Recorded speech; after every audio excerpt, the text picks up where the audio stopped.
문학은 내 친구. 몇 달이 지나자, 학교 생활이 몇 달이 지나자 자리를 잘 잡은 때 잔디처럼 학교 생활의 모든 것이 익숙해져 갔다. 기숙사 단체 생활도 만족스러웠고 친구들도 좋았다. 그러나 난 가끔 혼자가 되고 싶었다. 혼자가 돼서 하고 싶은 걸 마음껏 할 수 있는 시간이 필요했다. 그러니까 친구들하고 제잘제잘 그리는 시간보다도 혼자 시간을 갖고 싶었다 이 말입니다. 그래서 혼자 있는 시간에 주로 러시아의 대문호 톨스토이의 대표작인 부활을 열심히 읽었다고 합니다. 그 시절 문학에 대한 나의 탐심은 좀 지나치다 싶을 정도였다. 구할 수 있는 책이라면 뭐든 다 읽었다. 세계 문학 전집은 물론이고 시, 수필 등 닥치는 대로 집어삼키는 형국이었다. 책을 막 삼켜. 틈만 나면 동경 시내 이와나미 문고에 들러 하루 종일 이 책 저 책을 뒤지며 읽곤 했다. 그건 할머니에서 어머니로 이어진 독서열이 내게 고스란히 유전된 결과인 듯했다. 모녀 자전이 되겠습니다. 1940년대 일본은 황국주의 사상이 팽배하던 때라.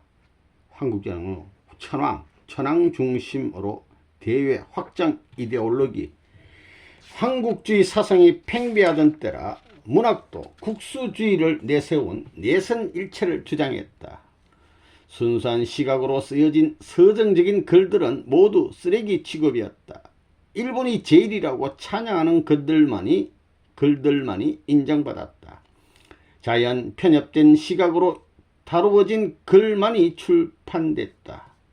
간혹 가와파타 야스나리의 설국 같은 대작도, 이건 노벨상 받았습니다. 1968년도. 있긴 했지만 대부분 기계적으로 찍어낸 듯한 느낌을 주었다.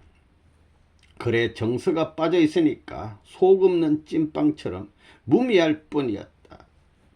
속 없는 찐빵, 맛이 없어. 당연 일본 문학만으로는 속 시원히 시야가 트이질 않는 한계가 있었다. 한국 문학 역시 일제의 규제 속에 참여 문학만이 그 명맥을 잇고 있어 그 또한 공허로웠다.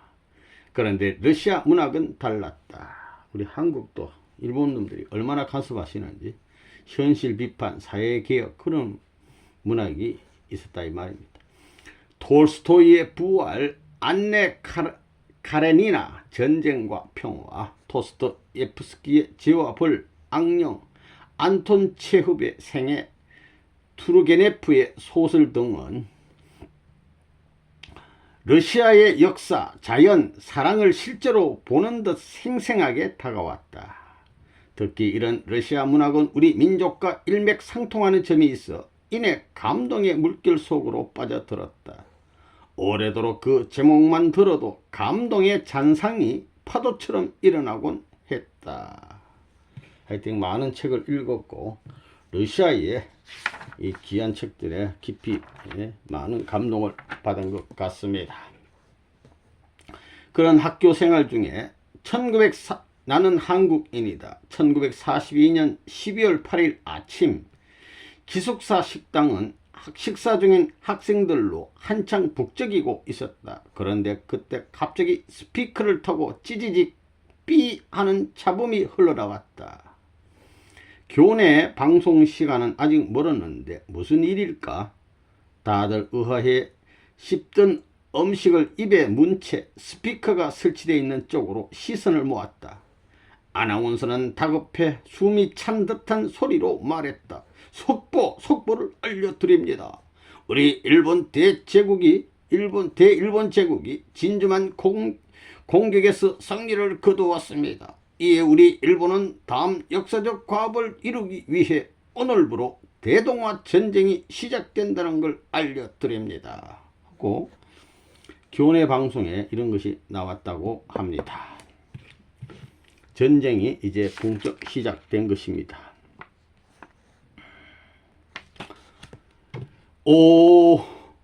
무고한 동포들의 희생을 그름 삼아 독초가 자라나고 있습니다. 이제 기도한 겁니다. 전쟁 났다는 소식도 없고 진정신이 계시다면 저들의 만행을 멈추게 하여 주소서. 독립은 언제 오는 겁니까? 저절로 기도가 쏟아져 나왔다. 고국에 있을 때는 미처 느끼지 못했던 민족에 대한 애절함이 더욱 절절해졌다. 이 말은 무슨 말이냐면요, 전쟁이 나면 일본 군인들만 가서 전쟁하는 것이 아니고, 전번 시간에도 우리가 잠깐 살펴봤는데 일본 놈들이 우리 한국 사람들을 징병으로 끌고 가고, 군사로 끌고 가고, 징용 또 현장으로 끌고 와서 일도 시키고, 우리 순산 처녀 우리 어머니들을 정신대로 끌고 가서 또 희생시키고, 또 나머지 국민들은 남녀노소 할 것 없이 실컷 전체 일을 부려먹고 나라 자원이라는 것은 다 수탈해 가고, 이렇게 되는 것입니다. 일본이 지들만 전쟁에 하는 게 아니고 우리를 완전히 이용해 먹고 있으니까 이런 기도가 나온다, 이런 말이 되는 것입니다. 전쟁 났어. 이제 배고팠던 날들, 진주만 공격에서 얻은 승리로 오만에 가득 차 있던 일본에게 하나님께서는 더 이상의 승리를 허락하지 않으셨다. 잠자는 사자를 건드린 겁니다. 이것은 먼저 친자는 망한다는 하나님의 섭리이기도 하다. 1944년이 되자 전세가 점점 일본에 불리하게 전개됐다. 한국을 비롯한 동남아에서 조달하던 군수 물자도 바닥이 나고 강제 징집된 군사들도 지칠 대로 지쳐 전의를 상실하고 있었다. 사면초가로 식량 조달이 원활히 이루어지지 않아 민생고가 이만저만이 아니었다. 기숙사에서는 옥수수 섞은 밥이 이제 나오게 됐다는 겁니다. 이 전쟁을 함으로써 진주만 공격할 때는 신났는지 모르지만 연합군들이 반격을 하죠. 전쟁이 길어지면서 자원은 부족하지요. 국내에서는 전쟁 반대 여론이 나오죠. 이러니까 사면초가가 됐다, 이런 뜻이 되는 겁니다. 따라서 기숙사도 점점 밥도 안 좋게 나와. 이런 입장에서 살려거든 그 땅을 떠나라. 1943년 동경 다치가와에, 여기 다치가와라는 것은 동경 바로 도시 옆에 있는 도시인데 미군의 폭격이 있었다. 본토 수도 가까이에서 폭격이 맞았어. 당시 다치가와는 공업지대여서 그곳에서 군수 물자들이 생산되고 있었다. 미군은 군수 물자 생산 라인을 차단할 계획으로 다치가와를 폭격한 것이었다. 본토가 이제 공격받기 시작을 했습니다. 이런 소식이 이제 전해지다 보니까 엄마가 이제 편지를 준 겁니다. 내 딸 정호가 몸 건강히 잘 지내고 있는지 궁금하구나. 듣자니 지금 동경이 퍽 안 좋다던데 걱정이 크구나. 우선 위험한 상황을 피해야 하니 귀국하는 건 어떨까 한다. 공부도 계속하는 것도 중요하지만 잘못하면 큰일 나니까 한국으로 돌아오는 게 안 좋겠냐 하고 엄마가 편지를 보내주신 겁니다. 좀체 편지를 쓰시지 않던 어머니께서 손수 6필로 된 편지를 보내주셨다. 얼마나 염려를 하고 계신지 걱정이 가득 담긴 글이었다.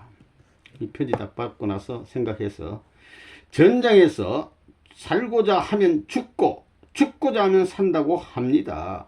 배우러 왔으니 무슨 일이 있어도 학업을 마치고 가겠습니다. 이것이 어머님께 보낸 내 답장이었다. 필사적생라고 하는 귀한 이순신 장군의 말씀이 있습니다. 명량해전 전날에 군사들을 모아놓고 일장 연설을 할 때 필생적사, 죽고자 하면 필히 사는 것이요 살고자 하면 죽는다는 위대한 말씀이었습니다. 이런 각오로 계속 이제 학업을 한 겁니다. 전쟁이 나서 위험했지만서도. 그렇게 해서 열심히 공부하다가 이제 드디어 졸업시험을 치게 되었습니다. 시간은 흘러 1944년이 되자 일본의 전세는 그 몸을 앞둔 달처럼 서서히 기울어갔다. 반대로 연합군의 사기는 하늘을 찌를 듯 했다. 연합군의 새가 불어나면 불어날수록 일본군은 불안에 떠는 모습이었다. 어느덧 난 4학년 상급생이 되어 있었다. 4학년 졸업반이 되면 국가시험과 졸업시험이라는 관문을 통과해야 했다. 전쟁으로 인해 일본의 모든 대학과 전문학교의 학기를 6개월 단축한다는 것이었다. 그래서 졸업시험 이걸 치게 되었습니다. 그 이제 합격해야 졸업하는 것입니다. 그러니까 잠은 5시간씩 자되 나머지 시간은 최대한 집중해서 효율적으로 하기로 했다. 꼬박 이제 졸업시험이 20일 남았어. 꼬박 20일간을 졸업시험 외엔 아무것도 생각하지 않았다. 총을 든 건 아니었지만 우리 졸업생들도 전쟁 중이었다. 무슨 전쟁? 졸업시험 전쟁. 이 시험이 그렇게 간단한 게 아닌가 봅니다. 그래서 열심히 이제 졸업시험 준비해 가지고 공부를 해서 시험은 하루 2과목씩 꼬박 6일이 걸렸다. 시험 준비 20일, 시험은 6일 동안. 그동안 내 속에 진액이 모두 빠져나가는 것 같았다. 이 사진을 볼 것 같으면 여기 이분이 이종옥 선생 되시겠고, 이분은 한방 룸메이트인 대만 친구가 되겠습니다. 같은 방을 쓰면서 공부하는데, 이 졸업시험 하는데 아주 열심히 공부하고 있습니다. 졸업시험 합격하기 위해서 친구와서 더불어서. 며칠 후 학내에 합격자 명단이 발표됐다. 결과는 대성공이었다. 합격은 물론이고 난 그 시험에서 최고의 성적을 거두는 성과를 올렸다. 우리 한국인들 공부 잘해요. 난 동경 여자 약학 전문학교 4년 내내 백인기 다산 유경회에서 한 달에 50원씩의 장학금을 받고 다녔다. 그건 우수한 인재를 더 배우게 하자는 뜻에서 당시 한국의 큰 재벌이셨던 백인기 선생님께서 만든 장학재단에서 준 것이었다. 그 장학재단에서 주었어. 그 덕분에 부모님의 도움 없이 학업을 마쳐 큰 도움이 되었다. 이 백인기 선생이 만든 다산 유경회에서 한 달에 50만원씩 장학금 받고 공부를 하게 됐습니다. 우리가 누구를 평가할 때 모든 사람은 공로가 있고 과실이 있습니다. 그래서 공로는 공로대로 평가해주고 과실은 과실대로 평가해야 된다고 생각합니다. 한 장 넘겨가서 그래도 나는 귀국한다. 이제 시험은 잘 쳤고 졸업하게 되었습니다. 제2차 세계대전이 막바지로 치닫던 1944년 일본은 학기까지 단축해 가며 치열한 전쟁을 계속했다. 이때 우리 아버님께서도 6개월간 단축하고 한국에 귀국하신 바 있습니다. 특히 군사 요충지인 사이판을 두고 미국과 일본은 곳곳에서 치열한 전투를 벌였다. 많은 군인과 원주민 그리고 일제에 끌려온 우리 한국인들 죄 없는 사람이 괜히 끌려가가지고 일본 놈들 때문에 끌려가서 전투에서 희생되었고 아름다운 섬은 전쟁의 상처로 얼룩지게 되었다. 그러나 내가 졸업시험을 치르고 난 후 미국은 결국 사이판을 점령했다. TV가 거의 없던 당시 전쟁 경과에 대한 소식, 모든 소식은 라디오를 통해 알 수 있었다. 그런데 라디오에서 연일 사이판에서 그리고 캄차카 반도에서 일본군이 옥세했다. 옥세했다는 것은 싸우다가 전멸당했다 이 말입니다. 는 방송이 흘러나왔다. 그 소식이 전해지자 일본 사회는 크게 동요했다 이 말입니다. 옥세 작전, 이놈들이 싸우다가 다 죽어요. 항복하지 않고 다 죽는 걸 말하는 것입니다. 이 사탄의 작전이라고 하는 것은 지나 죽지 죄 없는 사람들까지 전쟁터에 끌어서 같이 죽는 거 아닙니까? 이 속된 말로 물귀신 작전입니다. 사탄은 니 죽고 나 죽자 이 말이에요. 이놈들 앞에 끌려가서 우리 한국 사람들 많이 죽었습니다. 어느 날 이제 졸업을 이제 하게 되는데 주임 교수인 이북기 학장이 급히 불렀다.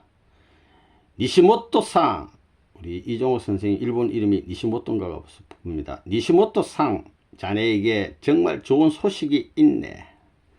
동경제대 아사히나 야스히고 박사 연구실에서 연구원 한 명이 필요하다는데 자네를 추천할 생각이야. 그러니까 졸업하고 나면 이분 앞에 가라 이거죠. 이분이 사람을 모집하고 있으니까 아사히나 박사람은 당시 세계적인 식물학 박사였다. 여기 이제 연구소에 가면 탄탄대로의 앞날이 보장받는 그런 직장이라고 그 당시에는 인기가 아주 있었던가 봅니다. 그걸 이제 학장이 추천을 한 것이죠. 당시 그러니까 이제 수석으로 졸업하는데 어떤 생각을 했냐면, 배운 자라면 자신의 영예보다는 그간 키워준 조국을 위해 사는 것이 도리가 아닐까. 지금도 그 생각에 변함이 없다. 일본에서 혼자 남아서 그동안 공부했던 갈고 닦았던 실력을 일본에서 여기 투입하는 것이 아니라 한국에 와서 배운 것을 우리 한국을 위해서 써야 되지 않겠나, 그런 생각을 하고, 좋은 직장이지만 마다하고 한국으로 귀국했다는 것입니다. 애국심. 졸업은 또 다른 시작. 그래서 이제 기숙사도 이제 떠나게 되었습니다. 기숙사에서 같은 방을 썼던 대만 친구는 헤어짐이 아쉬워 눈물까지 질끔 그리고 있었다. 그래, 고맙다.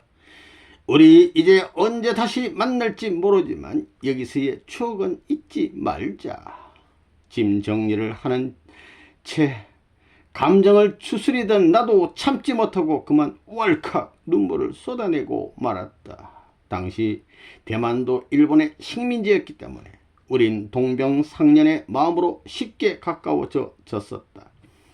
일본 학생들은 모두 고향으로 돌아간 봄방학이면 우린 기숙사에 머물며 나폴레옹 트럼프 놀이를 하거나 여행을 즐겼다.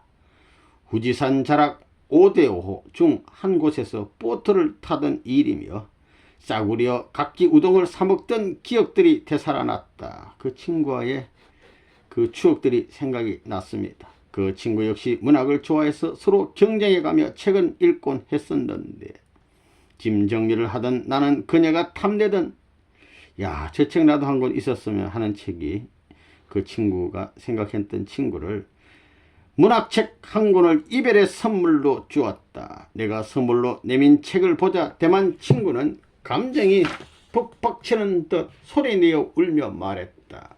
널 못 잊을 거야.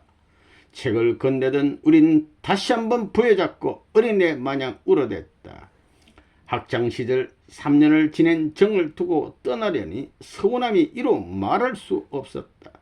그러나 인생이 회자정리인데 만나면 또 헤어지는 것이 인생이야.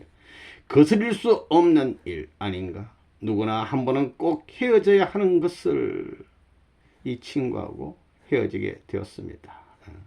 우리 학창시절은 참 친구 간의 아름다운 우정을 나누는 그런 시간이 되면 좋을 것 같습니다. 이국 땅에서의 3년 반, 그것은 실로 엄청난 경험이었다. 가난한 식민지였던 내 나라의 현실과 상황을 직시할 수 있었고, 나 자신의 내면도 한층 성숙해져 있었다. 미개척지와 같은 약학이란 분야에서 약학사와 약사라는 자격도 얻었다.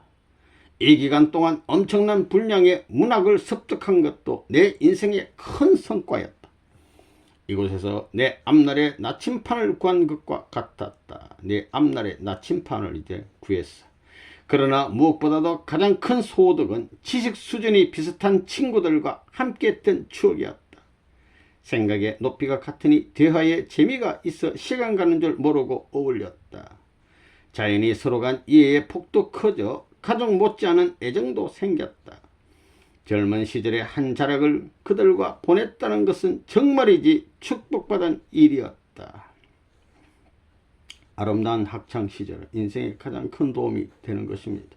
내게 단 한 번 어느 한 시절로 되돌아갈 수 있는 기회가 주어진다면 바로 그때를 선택하길 주저하지 않을 것이다. 여름 한낮처럼 뜨거웠던 학창시절, 많이 얻고 크게 자란 인생의 황금 같은 시기였다. 정말이지 즐거웠고 행복했다. 학생들이 학교에서 선생님과 더불어 학생들끼리 서로 사랑을 나누고 서로 배우고 그런 학창시절이 되면 얼마나 행복하겠습니까, 사회가. 그 다음 교사의 길로, 이제 공부 다 했으니까 한국에 와서 교사를 하게 되는 것입니다. 어디서 어떻게 교사를 할까 이런 생각을 하던 중에, 그렇다면 선생님이 학생들에게 미치는 영향이 가장 큰 곳은 고등학교가 아닐까, 그런 만큼 보람도 있을 테고, 대학에서 서울대학 약학실에서 하는 자리가 하나 비었다고 선배가 추천해 주려고 그러는데 거기 포기하고 고등학교 교사 자리로 가게 됐습니다. 우리 참 아버님 말씀도 보면 대학은 그저 왔다 그저 가는 것이고 초등학교, 중학교, 고등학교 시절에 인생에 깊은 영향을 준다고 그랬습니다. 그러니까 초등학교 시절에 학생들이 올바른 가치관을 가지면 인생을 바르게 사는 것입니다. 가장 영향 많이 미치는 학생 시절이 초등학교 시절, 그 다음에 중학교, 고등학교인 것입니다. 대학을 다녀온 후 여고로 가야겠다 마음이 굳어졌다. 이 학교 선생님으로. 그 시절 여고는 각 도에 하나씩 있었는데 난 어디선가 대전의 충남여고, 지금의 대전여고에 자리가 있다는 소리를 듣고 그곳에 이력서를 냈다. 충남여고에선 당장 화학교수로 발령을 내주며 환영해 주었다. 1944년 11월의 일이었다. 그래서 이제 충남여고로 가게 됐습니다. 대전역에 도착했습니다. 딱 이제 학교에 이제 드디어 발령을 받고 가게 됐는데요. 학생들을 처음 딱 만나보니까 아이들 얼굴이 왜 그렇게 궁색해 보였는지 곧 알게 되었다. 당시 학교는 공부는 뒷전이었던 것이다. 대부분의 학사 일정은 근로 봉사라 해서 산으로 공장으로 끌고 다니며 일을 시키는 것으로 채워져 있었다. 그도 아니면 식량 정산 활동을 한다고 논밭에서 온종일 노동만 시켰다. 일제시대에는 공부를 제대로 안 시키고 산으로 공장으로 근로 보국대라 그래가지고 일만 시켜서 일만. 학생들 공부를 잘 안 시켜요. 그러니까 새까맣게 애들이 탄 겁니다. 군대로 끌고 가고 징용으로 또 끌고 가고 정신대로 끌고 가고 남은 백성들은 일 시키고 학생들 일 시키고 물자 뺏어가고, 이렇게 우리나라를 일본이 착취해 갔던 것입니다. 공부와 문화적 소양만 익히기에도 시간이 모자랄 텐데 학과 수업은 거의 못하다니 같은 또래 일본 학생들과는 너무도 대조적이지 않는가. 일본 학생들은 그냥 공부 잘하고 있는데 우리 한국 학생들은 근로보국다라 그래가지고 온갖 산으로 공장으로 일시키고 있으니까 말이죠. 나라 이런 서러운 어린 아이들에게도 예외는 아니었다. 연민이 느껴질수록 그 아이들에게 어떤 것이라도 가르쳐야 한다는 마음이 앞섰다. 화학 선생님이 화학은 물론이고 그 외 유학 시절 알고 보았던 모든 것을 전해주고 싶었다. 그러자면 우선 아이들과 가까이 지내야 했다. 많은 대화를 나누고 먼저 다가서려 했다. 간혹 권위를 내세우는 선생님도 계셨지만 과감히 사제간 벽을 허물기로 했다. 무조건 가깝게 다가서야 나의 교육을 쉽게 받아들일 거란 생각에서였다. 오늘은 좀 늦었네. 항상 바지런히 일찍 다니더니 늦잠 잤니? 너는 노래를 기가 막히게 잘 한다며 언제 한번 들어보자.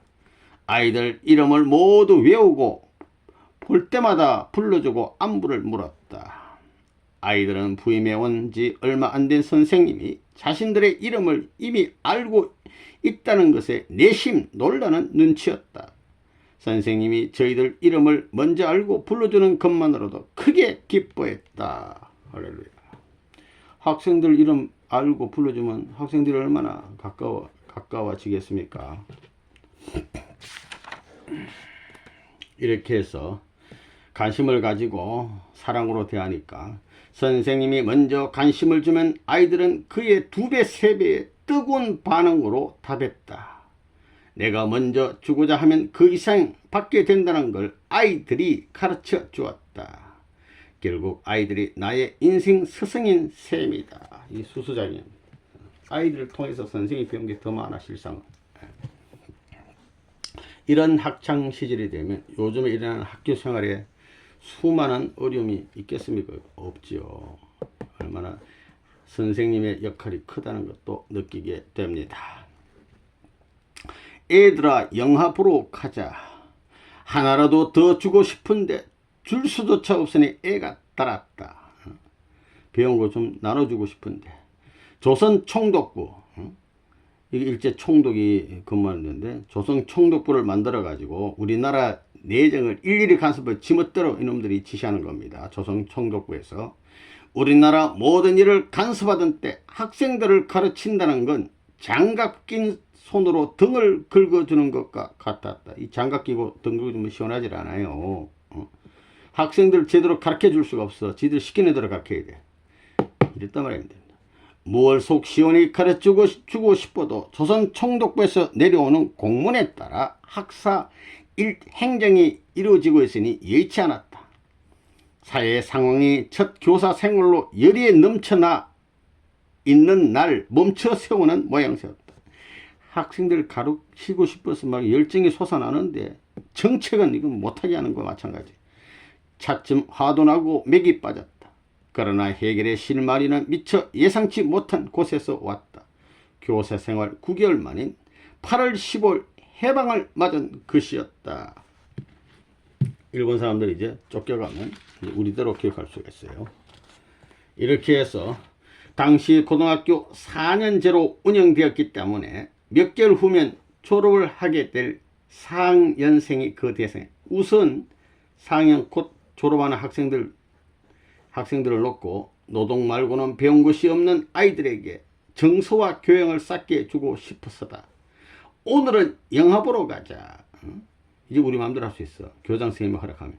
교장 선생님의 허락도 받았으니까 모두 운동장에 열맞춰 집합해라. 당시에는 파격적이지 않겠습니까? 학생들 영화 구경 데리고 간다는 거. 기숙사생 중 수업이 없는 밤 시간을 택해 대전 시내 영화관에 데리고 가기로 했다. 우와! 얘들 뭐 멋진 거죠. 뭐. 이 영화관에서 영화를 딱 봐요. 보는데 멋진 미 해군 제복을 입은 핀칸톤이 나비 부인과 결혼식을 올리는 장면으로 영화는 시작되었다. 외화, 그러니까 외국에서 온 영화 나비 부인이었다. 수십 명의 학생들이 숨죽이며 그 처음 보는 영화라는 것에 빠져들고 있었다. 나비 부인이 하얀 서양식 드레스를 입고 나타나자 여기저기서 너무 예쁘다라는 감탄사가 들려왔다. 생전 처음 이런 영화를 보고 학생들이 얼마나 감동을 받고 충격을 받았겠습니까? 어떤 학생들은 영화 보고 뭐 울기도 하고 막 이런 대성통곡이 벌어지기도 했다고 합니다. 그리고 그걸 끝나지 않고 기숙사 사감을 맡아가지고 기숙사 운영을 맡고 보니 그곳에도 일제 잔재가 고스란히 살아있었다. 기숙사 생활 학생들이 대부분 기숙사 생활이 많은데 기숙사 생활이 너무 따분해. 그래서 이것도 뭔가 좀 개혁을 하고 학생들을 참 뭔가 좋은 것을 주기 위해서 그저 재워주고 먹여주면 모든 임무가 끝난다는 식이었다. 그렇다면 여기에서도 할 일들이 많아 보였다. 나는 폐쇄적이고 지루한 외정때의 교육에서 벗어나 자유롭게 행동하게 하면서도 원칙이 살아있는 산교육을 실행에 옮기기로 했다. 아침이면 음악 감상으로 하루를 시작하게 했다. 아침 기숙사에 흐르는 아름답고도 웅장한 클래식 선율은 아이들의 마음을 깨끗이 정화시키는 듯했다. 토요일이면 탁구나 테니스, 농구 이런 운동의 이름조차 모르고 있던 아이들을 운동장으로 불러내 운동 경기도 시켰다. 달 밝은 밤, 맨날 이게 잠만 자던 때인데 달 밝은 밤 하늘 한 칸에 떠있는 달을 조명 삼아 야간 경기가 벌어지는 날이면 아이들의 응원 소리와 한호성이 밤 하늘을 찔렀다. 아마도 그것은 억눌렸던 긴 시간에 대한 원망이리라. 이제 다시는 자유를 뺏기지 않겠다는 다짐이리라. 살아 튀는 생선처럼 싱싱한 자유를 누리는 아이들을 보면 나 역시 기쁘고 보람으로 충만해졌다. 이 학창 시절은 인격을 연마하고 친구 간의 우정, 또 많은 것을 준비하고 미래의 주인공으로서의 준비하고 그러는 정말 참 사랑의 배움의 전당이 되어야 되는 것입니다. 이제 충남 여고에서 잘하고 있는데 고향 전주에 있는 어떤 선생님이 우리 이종호 선생님을 모기로 납치하는 사건이 있었습니다. 이 납치한 이런 짓 하면 안 돼요. 아무리 그래도. 그래서 결국은 자기 의향과 관계없이 충남 여고에서 대전 떠나서 전주 여고로 가게 되는 것입니다. 충남 여고에서 이제 아이들에게 쏟아부은 애정 때문인지 전주 여고에서는 쉽게 마음의 문이 열리지 않았다. 본인의 의지와 상관없이 꾀교에 걸려가지고 이제 전주 여고로 오게 되었습니다. 언제나 충남 여고 아이들이 떠올라 도무지 새 아이들에게 정을 붙일 수가 없었다. 얘들아 간다 말도 못하고 오게 됐어요. 그러나 학생들은 달랐다. 모교 선배인데다 유학까지 다녀온 나를 쉽게 따랐다. 편지를 써 보이기도 하고 선물 공세도 펴며 개인적인 친분을 갖고 싶어 했다. 그렇게 몇 달을 보내던 중 한 사건이 일어났다. 충남여고에서 학생들하고 아까 그렇게 정이 들고 좋았었는데 각중에 학교를 옮기게 됐습니다. 학생들 앞에 간단 말도 못하고 그렇게 왔으니까 충남여고를 사랑하는 학생들 생각에 전주여고에서 학생들 앞에 정이 열리지 않았다는 그런 뜻이 되는 것입니다. 그렇게 몇 달을 보내던 중 한 사건이 일어났다. 3학년 한반 학생들이 역사 담당이던 자신의 담임 선생님을 거부하는 것이었다. 우리 저 선생님 담임 맡으면 안 됩니다. 선생님 바꿔주시오. 뭐 이런 일이 이제 벌어졌다는 것입니다. 그래서 결국은 학교에서 그 학교 담임 맡을 선생님이 마땅치 않으니까 이종호 우리 선생님을 좀 담임 좀 맡아주시오. 이렇게 된 겁니다. 그래서 이 담임을 결국은 이제 맡게 됐는데 이제 너희 담임은 나고 너희와 나와의 관계는 이제부터다. 그러니 지금까지 있었던 일은 어떤 잘잘못도 일체 따지지 않겠다. 모두 묻어버리고 다시 시작하자. 이렇게 하면서 책상을 땅땅 치면서 이제 시작한 것입니다. 그렇게 해서 학생들을 어떻게 하냐면 막 그냥 체벌을 하고 이런 것이 아니라 용서와 믿음으로 이렇게 했더니 용서와 믿음이 어떤 징벌보다 큰 힘을 발휘한다는 것을 보여준 것이다. 그러면서 학생들을 어루만지고 이렇게 사랑해 줬더니 학생들이 마음을 열고 선생님을 잘 따라줬다고 합니다. 요 모습이 그 모습 되겠습니다. 전주 여고에서 담임을 맡았던 아이들과 함께 1945년 여기 이종호 선생님 계시고 이 학생들이 우리 이종호 선생님 중심잡고 완전 하나가 되어서 그렇게 주고받았던 그런 여고 시절이었습니다. 그렇게 해서 아까 충남여고에서도 그렇게 재밌었는데 여기 전주여고에 와서도 재미와 실력이 함께하는 수업이 진행했더니 어느새 학생들 사이에 실력 있는 교사로 인정받게 됐다. 인기가 날로 치솟아 전북 도내에서도 전라북도 도내에서는 이종옥 선생님 하면 모두 알아주는 교사가 되었다. 선진 문화를 접해서 옷차림도 단정했고 생각도 이지적이니 다들 좋아했다. 우리 이종옥 선생님 그런 모습을 보여주니까 학생들도 따르고 전북에서는 제일 인기가 있었다고 합니다. 이종옥 선생님처럼 되고 싶다. 학생들을 그렇게 하잖아요. 우상이 되는 선생님이 되면 나 저 선생님처럼 되고 싶다. 그 이후로 한동안 이종옥 선생님이 약대가 나왔으니까 약대 진학붐이 일어나기도 했다. 약대 가면 저런 선생님처럼 되나 싶어서 후에 통일교인이 된 사길자 서명진도 그때 이화여대 약대에 진학한 학생이었다. 또 영문과로 간 박영숙도 나를 무척 따랐던 제자로 통일교인으로 아직까지 귀한 인연을 이어오고 있다. 이 사길자 회장, 서면진 회장, 박영숙 회장 이분들은 전부 다 36가정 우리 사모님들이 다 되셨습니다. 이때의 학교 제자였습니다. 어쨌든 전주 여고에서도 꽤 괜찮은 선생님으로 통하고 있을 때쯤 다시 이별이 찾아왔다. 아까 말씀대로 회계자 정리야. 그 당시 여성들은 결혼하면 대부분 직장을 그만두었는데 몇 해 전부터 마땅한 혼처를 찾고 계시던 아버지의 주선으로 약혼을 하게 된 것이었다. 이 결혼하면 학교 떠나야 되겠죠. 내가 마지막 수업을 마치고 교문을 나서던 날은 개미떼처럼 새까만 교복을 입은 학생 무리가 따라 나왔다. 선생님, 선생님. 마지막으로 듣던 그 소리가 아직도 귀에 쟁쟁하다. 나의 아이들, 너무도 순진하고 해맑았던 그 애들.